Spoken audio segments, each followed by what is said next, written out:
Earlier, of course, I was at Oriu College as a youngster, then moved to Ogtv Division Grammar School, where I left, to seek employment outside before I travel abroad. Building, yes, has always been. Incidentally, my father was what you can now call a local builder. I didn't even know that when I was choosing what to do, after my A-levels. But there is it. Papa was and passing them through the clay clamps where we fire them with woods. And of course, we also smoke some yam and cocoyam, in the evening from the smoked clay clamp. So I took some fancy of construction works in line with my father, of course. And then, maybe went beyond what my father did in those days. In the universities where I went, there were options. There were day schools, if you wanted to study day, evenings, and even afternoon. And I took fancy in those three subject areas. Did building in the morning, and did quantity survey in the afternoon, and structures in the evening. Packed full, I was laid off. I'm glad I went through that system. And those were the things I tried to push through. My students, when I had the opportunity, an enlarged program of environmental sciences at then University of Ife, which was then turned into Obafemi Awolowo Universities, to recognize the sage of Obafemi Awolowo in those days. Okay, Professor, let's talk about your experience. From your you studied abroad, University of Liverpool, Liverpool University, Birmingham University, PhD from Reading University, yes, in the United Kingdom, and afterwards you went to Kumasi, as lecturer before you now joined University of Leaf and now Obafemi Awolowo University. Yeah, that's so, right. Let's talk about your experience abroad. How was it, studying in UK back then? It was exciting during my time. All Nigerians, whether male or female, they were eager to learn more. And the difference between an average Nigerian and other people who came to Britain to study is that we were always very eager to come home. Were you on scholarship? No, the only scholarship I had towards the end of my undergraduate career, I had a study, a scholarship when things were getting hard. God so make it that way. That there was the federal government was now trying to expand scholarship into professional areas. And I remember myself, and now equally Mosaku, who is also a professor of building at one of the universities in the private universities in Lagos. So the two of us were the first to be awarded a scholarship to study to what they call AIOB, Associates of Nigeria, of the British Institute of Building. And as I said, incidentally, the two of us ended up and become teachers in that subject matter, because there was dearth of people who were qualified in those subjects. We picked building, not as opposed to civil engineering as such, even though we had some common subjects which we did together. But it was a less known area, and people did not appreciate what really the subject matter was all about. It's beyond just replacing the old craftsmen with people who are knowledgeable technically and scientifically to really understand what they were doing. But we were trying to pioneer specialization in that subject area.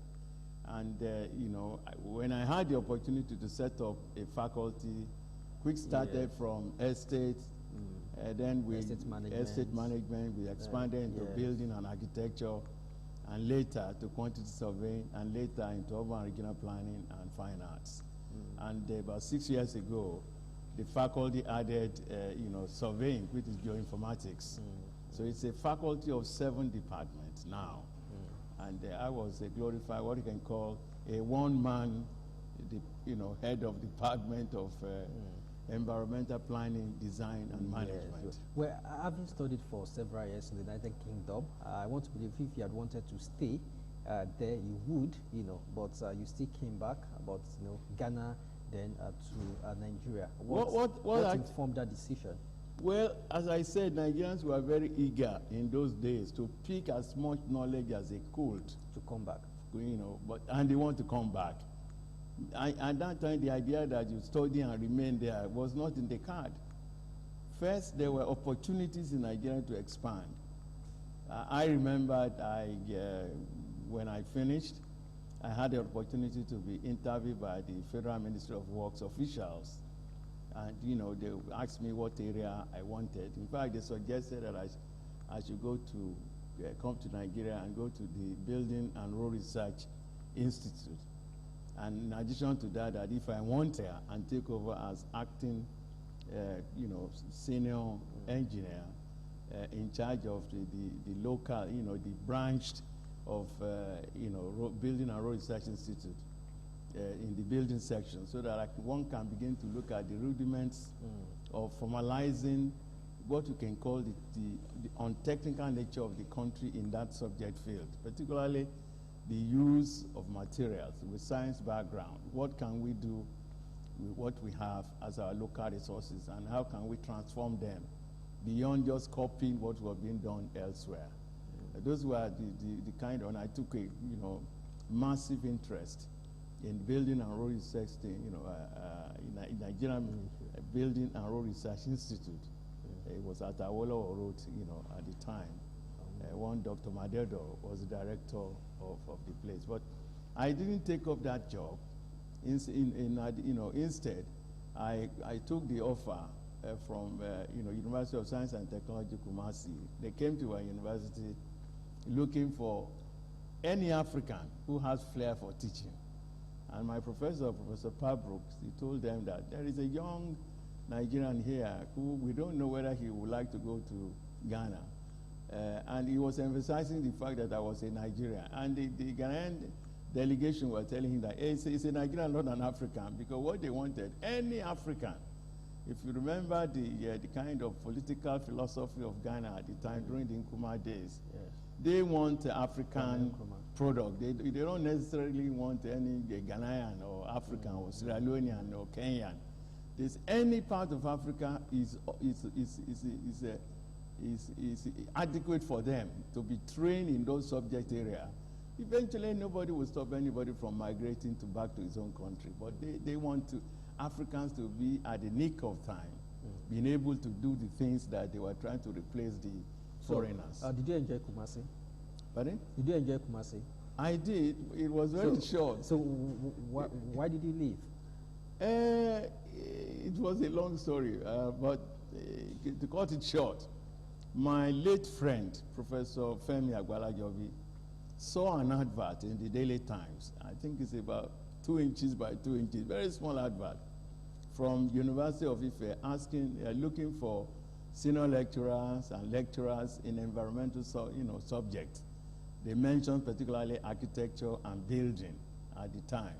He caught it and said, Kunle, it's about time you start planning to come back home. So I applied. They asked me to come for an interview. I was successful. I was the only person successful in the series of interviews.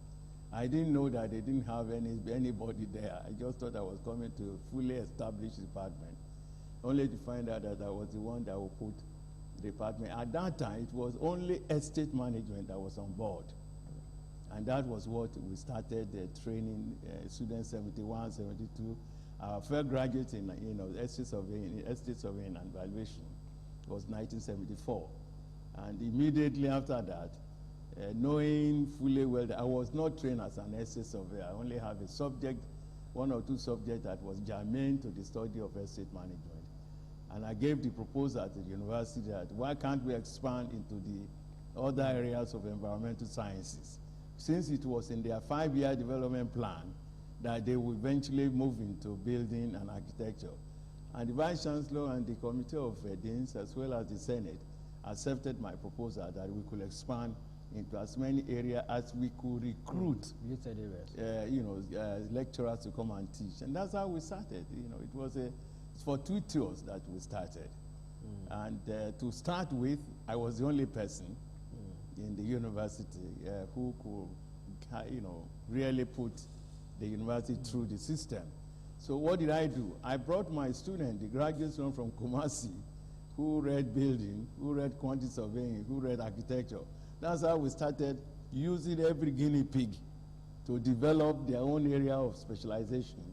And before we know it, we have a department that we're running 5 degree programs inside one department. And at a time, we became 40% of the entire student population was in my department, as opposed to the entire Faculty of Technology. And so the time was cast, and they said, well, if this guy could, within one department, run 5 degree program, why don't you grant him a faculty status? That's how in 1982, we upgraded from a department into a faculty of, at the time, 6 departments. We added 1 more department later. That was fine arts.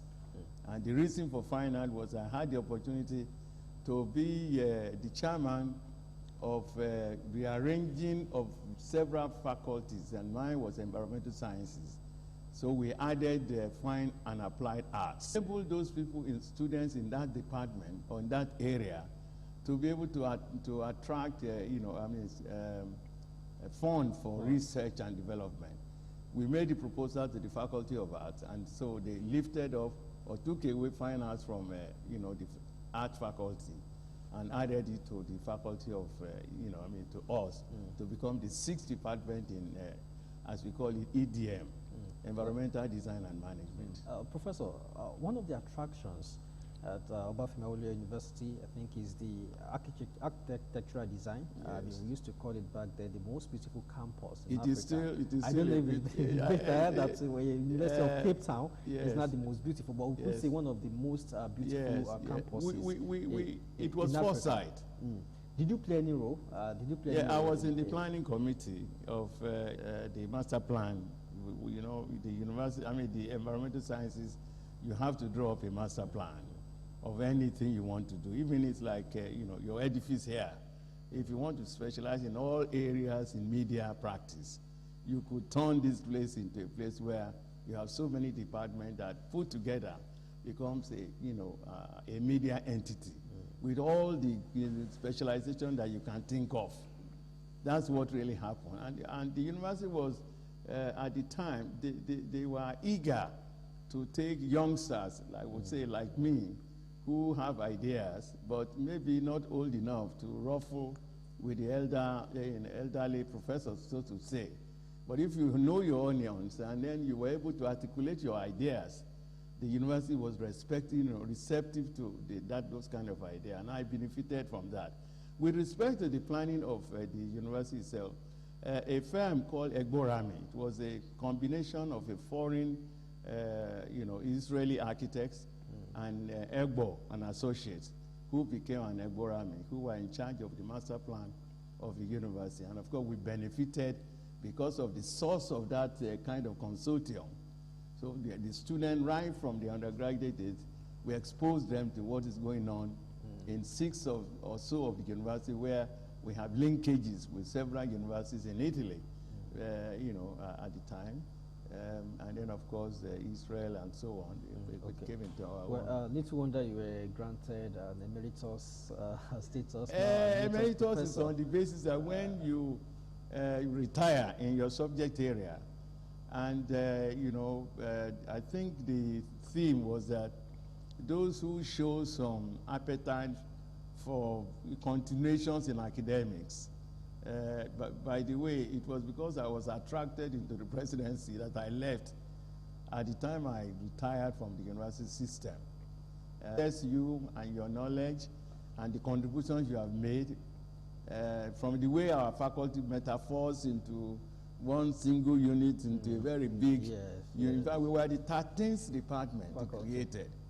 And I want to say with all sense of modesty that we have produced more professors than even some of what we can call the normally known universities in the sciences and arts. I was reading about your profile online, and that you've produced about 66. No, more than that. More than 66. More than that. The students, boys and girls, they were. I think I could claim that they were very bright. In spite of the fact that the amount of work they will do to graduate is not easy. I remember when I went for my PhD in Reading, they had some difficulty because of the enormous number of subjects that the student who was graduating in estate management, for example, had to do before they graduate. It came to a point that there were really, universities were worried that bright students were admitted to with the same kind of A-level scope, and they were not making first-class honors in Reading. And so the Senate of the Reading University set up a committee to look at why is it if we take somebody with 3 A-levels and he went to law or went to any other subject in science or in the social sciences, end up with the first class, why are the students in estate management not making a first class? And when the committee reported, they said the number of subjects and the breadth of subject they took in EDM, in estate, was enormous, that it's not easy to wade through all those subjects and see end up as a first class. And what did they do in Reading? They had to, if you like, lower down the cutoff point to become a first class. In order that the student, that you couldn't be punishing the student because of the volume of work they are doing. If they are ripe enough in their subject area, don't deny them, first class. And that's what they did in Reading those days. Okay, Professor, we talked about structures, not quite long. But are you comfortable with the maintenance of these structures, the edifice? I brought a book along with me when I was coming. One of the third book, a volume of a book which I was, I published in 2000 and maybe about 6-7 years ago. And I titled it Maintenance of Building and Infrastructure. A major area of our defectiveness in the industry is that Nigerians, whatever discipline they are, we're always interested in new things. And we always forget to make it possible for us to maintain those things in good time, that they rot away and we then start to look for a new thing to be done.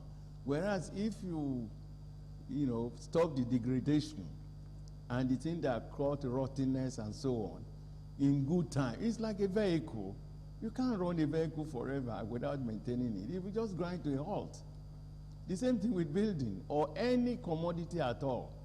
That was why I decided that I was going to write a book on maintenance, that it is important to plan for new building, just as well as it is even more important to plan for the maintenance and upgrading of existing infrastructure, whether it's road, it's building, or any commodity at all.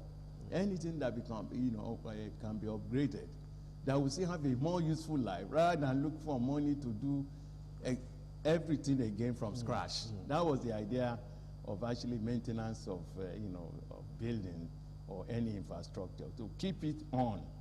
And I remember in those days when I was young, flying from Ikorodu to Imota, and you see the PWD people with their huts and their coal pot, burning their bitumen and doing everything themselves. Every time they have a crack on the road or a hole there, within no time their supervisor will come, grant them all the materials they require, and they will repair it instanter. That is no longer happening. And I believe that maybe the FEMA will adopt something similar to that, maybe upgrade it to a higher level. Okay, Professor, let's streamline it. OAU as a university. Yes. Are you comfortable with the maintenance culture of those structures? Well, I think to some extent, it is only fun that is a constraint. We could do better in OAU, but I think we are doing the best we can. You can say that to a number of universities, but if we don't pay attention to maintenance management of infrastructure, they will just grind to a halt. This morning, I left Ikorodu early in the morning to come here. Usually, it will take about Ikorodu to Chagam is about 19 miles. It's about 36 or so kilometers. It took me 2 hours to cross 19 miles this morning. And because the road, nobody was maintaining it until it grinded to a halt.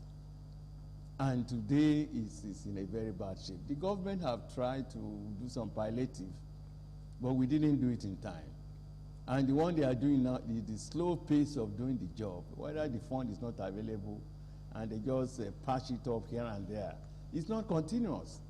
How long does it take to take a 36, less than 40 kilometers, building?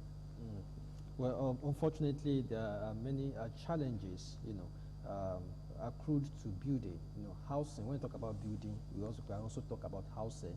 And let me read out this data. Say Nigerian housing deficit is estimated around 16 million units, and it will require more than 56 trillion naira to provide the 16 million housing units to bridge, the housing deficit. And we all know that a whole lot of problems in that. We can also talk about building collapse. In 2019, 43 building collapse cases in 2019. Why this? Well, there are, again, if we recap on what I have said so far, you need a lot of money to put up a new building. You don't require the same amount of building to keep the building in shape. But there are instances where a building on construction, collapsed. Well, that is because, number one, I think that the required number of professional people in the industry, they are not matching each other. If a job that a builder can do successfully, don't give it to any other professional in the industry who is not as competent as builders to do it. And everybody has their own specialization to look after. But if we work together and everybody gets stuck by his own specialization, we are going to have progress. It is because I believe that the builders are not given the required, either in terms of the policy issue from the state or the federal government, or the fact that when things are scarce, it is the one less known of the profession that suffer. There are, I can say without any doubt that if you have a problem, you have, now in the country, the possibility of, using your applications of research and development to put things right. What do you need to actually put up a building or to repair one? You need the materials. You need the human services. You need the technicians and the artisan to put things together. These things have to be matched. There is a comparative relationship between the number of the high professionals, the middle level, the intermediate, and the craftsmen to assist them to do the job. If you don't match them up, and you don't have regulation as to who can practice what, a lot of people put signboard that they are builders. They are not builders. From our own definition, a builder is somebody that has taken the building education to the at least first degree level, been registered, been approved by the Nigerian Institute of Building, and been registered by the Council of Registered Builders of Nigeria. How many people should go to the site and you ask them, who are the people in charge of these buildings that are collapsed, were being supervised, by construction companies, and it's expected that when you say this is a there is a difference between construction firm, they should have they should have a civil engineer. Well, builders, civil engineers, as for everybody to face what they are trained to do. If you don't have them there is no way you can ask somebody else to do a job that he was not trained to perform. And the company themselves, the government, the regulation permits that even Cobon should go from time to time to see the edifice, to see the competency of the manpower available for contractors, whether they have capable people within their structure to be able to deliver the goods. You don't just award a company, a contract to a contractor who does not have the expertise to do so. That puts into question, how do they register them to be qualified to be contractors, for example? Because it's one thing to train them. Each of those people in civil engineering who will register with, Coren, or an architect who will register with Acon, or a town planner who will be registered with Topcon. But the people who study building will also be registered by Cobon. But if you don't put those, expertise into play to do the work they were trained to do, and you don't police both the people, the company that awarded the contract, do you have requisite, competent people at different levels required for you to be able to do the job, you are going to have a collapse of buildings. So, which means you're putting the blame on the governments? All of us. All of us. Because some people see people, it's like seeing somebody that's driving by the roadside and you turn your face to it. And you saw somebody who is burgling, a house, and you say that no, you don't want to be, involved because he can turn off from what he's doing and put the trigger on you, and you don't report to anybody. How do you get a solution to that kind of a problem? That is a dilemma in a country where people are not reporting what they have seen. You see and you report, and allow the authority to take control. And the people themselves, they have, like, for example, for many years now, we have been advocating that a building regulation be put in place, being approved and be put through the National Assembly, both the Senate as well as the House of Rep, and the two together put it together, call for for hearing, and when it is fully put together, take it to the president for approval so that it can happen and be in our legislation, and somebody to monitor that those things are being done the way it should be done. Professor, you were close to, maybe you are still, to the corridor of power. I am not close to any corridor. You were a special advisor to on budget monitoring, and you've also headed some building associations in the past. Yes. What did you do? Well, most of the period initially is to get the formalization of the policy that will regulate the practice. That was, what confronted me in the initial stage. Regulation, a policy to put in place that will be approved by the government for the purpose of monitoring and evaluation of that industry. That was with the first preoccupation. But that was already in place now. We have a regulated authority, Council of Registered Builders of Nigeria, which now is charged with the responsibility to regulate. But the hidden problem there is that funds to carry out the work of supervision, of regulating, of going around and seeing what is going on in industry.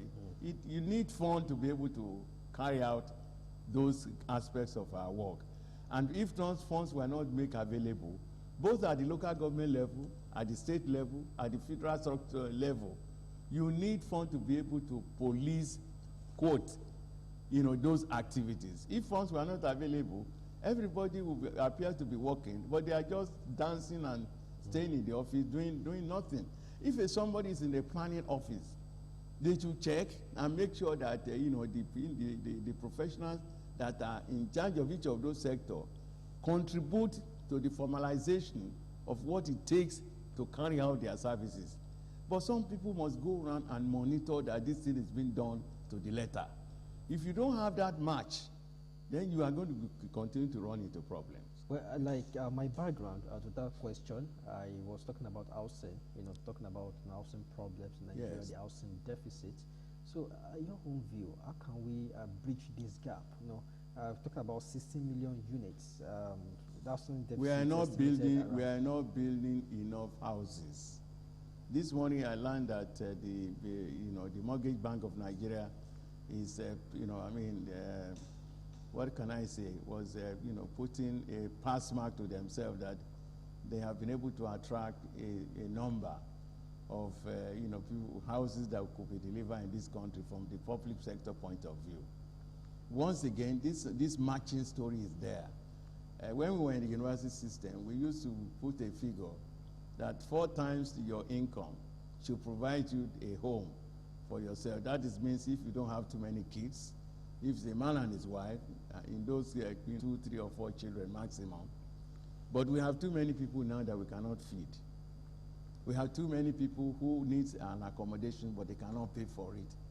And government cannot be, subsidizing, if you like, health, water services and sanitation, and also be subsidizing housing.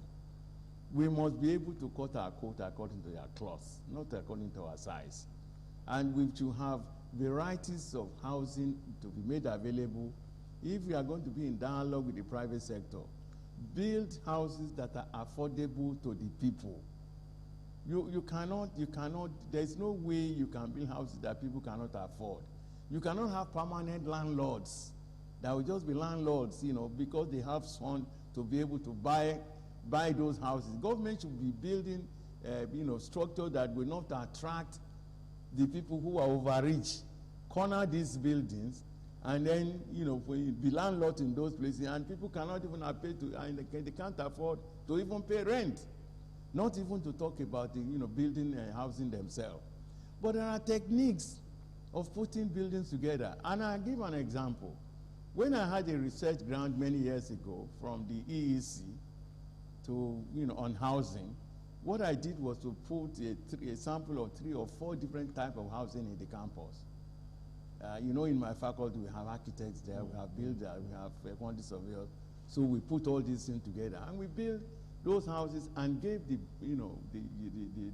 building plans to lecturers and say members of staff technically in the university that come and have this and see whether you can build it even in your own time. And the reason for that was when we were being threatened by the government that if we don't return to work, they will push us out of the campus. And I know some of my senior colleagues in the University of Ibadan, in Ife and so on, who move out of the campus because they could afford 1 or 2 houses, 2-bedroom houses. And I put up this building in the campus in our junior staff quarters. People who were taking the forms, I have been taking the plan and building, and we have students that can follow them to their village or to their town to assist them in erecting buildings that will not collapse. At that time they were virtually bungalows. We built some with mud, rammed blocks.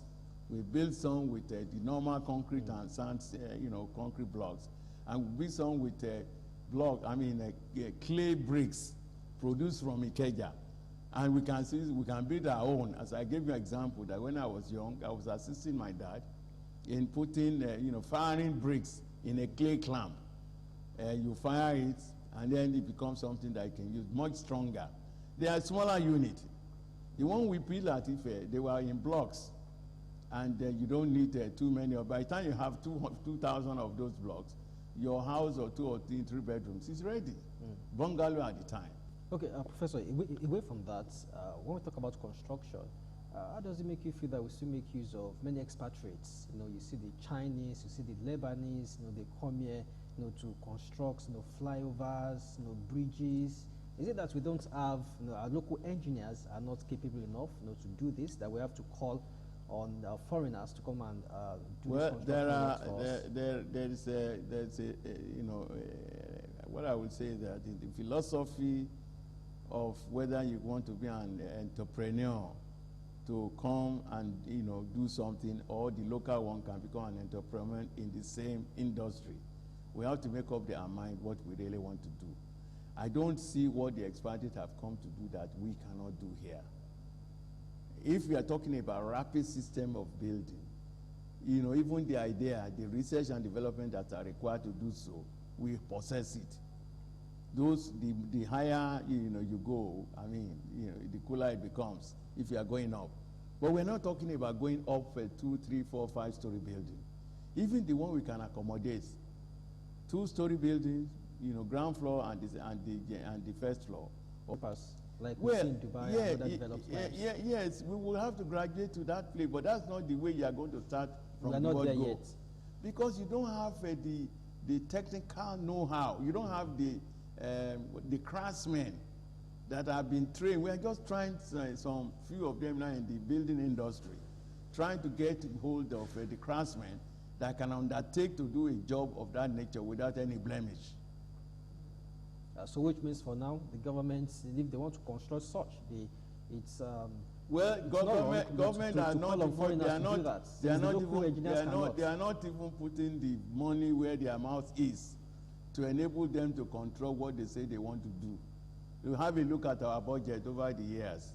How many of the ones that we have the money to do, how much of the budget did we spend, or have we been able to spend to put up all those structures? even the one they have planned to carry out, how many of them are they succeeding, in completing within a given year term? A budget for 1 year. The other one is that let us now begin to see if we have money, like the Senate is now saying that they are now going to go around and monitor the money we voted for your, just in summary. We need to put all the professionals together for them to work together and specialize in the area where they are competent and not pass the buck when something happens. That no, it's the builder that has done it. It is the engineer that have done it. It is the mechanical people who have done it. It's the architect has not designed well. But somebody approved the building drawing, the drawings in the first place, and they didn't see anything that was wrong with it.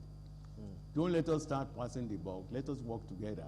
And let us convince the government that when they vote money for the construction sector, particularly for housing, let's build the houses that the people can afford. Well, okay, let's also look at this from these aspects. We have many universities in Nigeria, researchers, undergraduate students who write, MA students to the PhD level. And we talk about the gap between the town and the gown. Every time it's getting wider. We have those who studied urban and regional planning, and when you look at our cities, they are not well planned. Perhaps attestation to the flooding, you just talked about. So, is it not really worrying that every time the gap is getting wider day by day? The citadels of learning, are not really. Maybe the government is not really engaging them, to solving societal problems. Well. Those who don't get scholarship, they get grants. There are some industries who want to find solutions to some problem, and they use MSc and PhD research students to solve the problem for them. They pay their school fees, they give them some allowances, and they do the work for them and deliver the thesis for them to implement. I remember during my MSc days at University of Birmingham, I used to follow my lecturers to one of those, every Thursday, the Birmingham Chamber of Commerce and Industry, they have a meeting. And my head of department, my person supervising my thesis, always take me along for those meetings. And there are many things they do there. Everybody comes, lay down the problems of their company, and people will be, eager to contribute to the extent that even borrowing money from the banks were reduced by this group of people. People will say, okay, instead of going to the bank to borrow at so much percentage, if you surrender 5% or 10% of the shareholding of the company to me, I will put down the money equivalent for you to expand their program. And I'm talking about collaboration now. Just from that point of view, that I know that the collaboration can be done at any level. Because nobody knows it all. But if we come together, the kind of expertise we have in the construction industry, and we allow people to expand their own knowledge for all of us to benefit from, we are going to make a progress. But don't wait, don't stay there and say that there are some backroom boys in the industry, there are some high people who only have, because they have been recognized before the new ones were created, they will continue to do the job. That's not going to work. What will benefit us is if we work together, see the problem and solve the problem together. If there's a task, there are specialized universities in other countries that they are set up for a particular problem, and that's what they do. It's not jack of all trades that the university must do everything that another university is doing. You might get to a stage where you now have to have specialized universities which will concentrate on a major problem that is facing this country. And we have universities of technology. But all of them are doing almost the same thing. If you visit them, you want to see what is the differences between University of Agriculture and the X, Y, Z universities. What do they do? Again, we are talking about monitoring and evaluation. Do we have a standard practice for educational system, which we have to check and continue to check that we are making progress? Or we are just doing the same thing again and again. You won't get the different result if you have not changed anything in the equation. That's what I'm talking about. I'm not saying everybody those who are doing, they say the university will be concentrating on producing builders. Another university, concentrating on building architects. That's not going to work because both of them need to have a curriculum that is common to them at a point in time before they specialize into some areas. That's what we do, for example, in our own university at Ife. When I go out there, is to say, we can study together, all these students in the first or second year, it doesn't really matter, they can do the same thing. But when they go to the third, fourth, and fifth year, they must now begin to channel them to their own specific specialization. You can see specialize further. Why do we have a BSc in building maintenance management if we didn't think that there's something wrong? And this is as far back as 10, 12 years ago. And we are producing the graduates. The industries may not be using them, not because those students are not competent, but they have not seen the sense. Maybe, if you like, sensitization is not even adequate too. Whatever we do in the university system, we should let the industry know what we are doing. As a matter of fact, when we started at Ife, we were maybe because we don't have enough staff at the time, many of our teachers are coming from industry to teach and go back to their own business. Because we don't have enough money, number one, to hire all the teachers we require to do all our teaching courses. And it's not going to be, we don't have, even if we have, the fund to do so, in any case, we didn't have adequate fund to hire everybody. There was a time when we were using the salary of a university professor from a foreign country to come, maybe 4 or 5 of them to come. They come for every semester, teach all their courses, examine the student and go back. The next semester, another, expert comes and do exactly the same thing. Instead of hiring 2 or 3 professors to come and teach, some courses, at the same time. We graduated because at the end of the year, of course, it's different now because every course is taught per semester. So you can start and finish a particular core curriculum in a semester. So it doesn't have to, if you don't require the person at the end of the semester, you move out and you bring somebody else that you require for the following year. Our time really fast spent, but let me ask this: it also worrisome the way the universities go on strike? Any disagreements, even little disagreement with the well, I'm not a trade union, but I sympathize with the academic staff. But I think the government should dialogue with them from time to time. They don't wait until everything going to a halt. I gather the one that is going now that they said they didn't give enough notice they were going to go on strike. And the reply from the ASU is that we have been on this perpetual strike. You have not been able to solve the problem. But I heard the minister saying yesterday that some of there are errors on both sides. And if you begin to hear a minister that say that, then the solution is coming gradually. And I believe that sooner or later, there will be a solution to this, frequency of strike. But once government take a decision that they were going to implement something, let them at least be seen to be believing in what they have promised, the other side. And lastly, you're a committee member of SHOPI, the subsidy when it was on and empowerment program. It seems that program failed. It didn't fail. I want to say that the program of SHOPI did not fail. And you know how it came.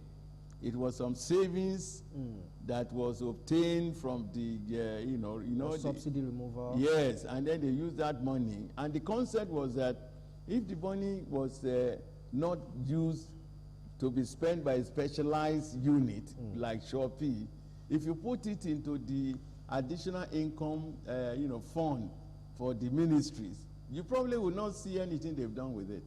But afterwards, there were allegations. At some point, even the current vice president, Professor Oshibaju, alleged that chieftains of PDP hijacked the program. At some point, a shortfall of about 500 billion naira. No, I've not seen the text of what the Mr. President, Vice President have indicated. But if there's anybody, like I always say, if anyone has done something that is below the belt, done something that's untoward, the people who were involved in that exercise, it should be called upon to explain themselves. And if there's any, any punishment that was due for them, it should be dispensed. Nobody's above being punished for. Okay. So summary now, because we really have to go. Succinctly, your advice of My- government at all levels? Yes, my advice, number one, is that if you take, let's start from where we left off, the ASU one.